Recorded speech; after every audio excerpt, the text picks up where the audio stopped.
Hello అండి. Home మేకింగ్‌ని ఎంతమంది duty లాగా కన్సిడర్ చేస్తారో let me know in comments. Of course అది మన రెస్పాన్సిబిలిటీ మాత్రమే కాదు. అది మన లైఫ్‌లో ఒక రిథమ్ అంటే మ్యూజిక్ టర్మ్స్‌లో చెప్పాలంటే ఒక పాటలో రిథమ్ బావుంది అంటాం కదా!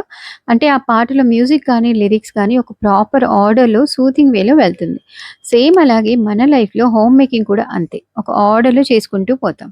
ఎప్పుడైతే ఈ ఇల్లు నాది, వీళ్ళు నా వాళ్ళు అనుకుంటామో అప్పుడు మనం ఇంటి పనులు హ్యాపీగా చేస్తాం. హోమ్ మేకింగ్‌ని ఎంజాయ్ చేస్తాం. ఎప్పుడైతే మనం ఫ్రస్ట్రేట్ అవుతామో, అప్పుడు మనకి పనుల మీద ఇంట్రెస్ట్ పోతుంది. ఇన్ని పనులు చేసినా ఎవ్వరు పట్టించుకోరు. నేనెందుకు చేయాలి అనుకుంటూ రకరకాల నెగెటివ్ ఆలోచనలు కూడా వస్తూ ఉంటాయన్నమాట. సో, ఫ్రస్ట్రేషన్ అసలు రాకుండా చూసుకోవాలి. ఎవరికైనా రొటీన్ వర్క్ బోరింగ్‌గానే ఉంటుంది. పని ఎక్కువైతే ప్రెషర్ అండ్ స్ట్రెస్ ఎక్కువవుతాయి. సో, వర్క్‌ని కేటగరైజ్ చేయండి. ఫస్ట్ ప్లాన్ చేసుకోండి. ఈరోజు ఏం చేయాలి అని. Daily cleaning, weekly cleaning, monthly cleaning అని డివైడ్ చేసుకోండి. మన ఛానెల్‌లో వీటి గురించి చాలా వీడియోస్ ఉన్నాయి. చెకౌట్ చేయండి. ఏదైనా పని మీద బయటకు వెళ్ళాల్సి వస్తే, ఆ రోజు ఇంటి పనులు తగ్గించుకోండి. ఒక్కోసారి వంట చేయాలనిపించకపోతే బయట నుండి ఆర్డర్ చేసుకోండి.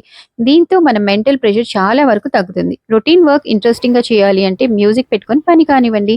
Music is such a game changer to our mood. స్ట్రెస్‌ని రిడ్యూస్ చేసి ఒక ఫ్రెష్ అండ్ హ్యాపీ మూడ్‌ని క్రియేట్ చేస్తుందనమాట.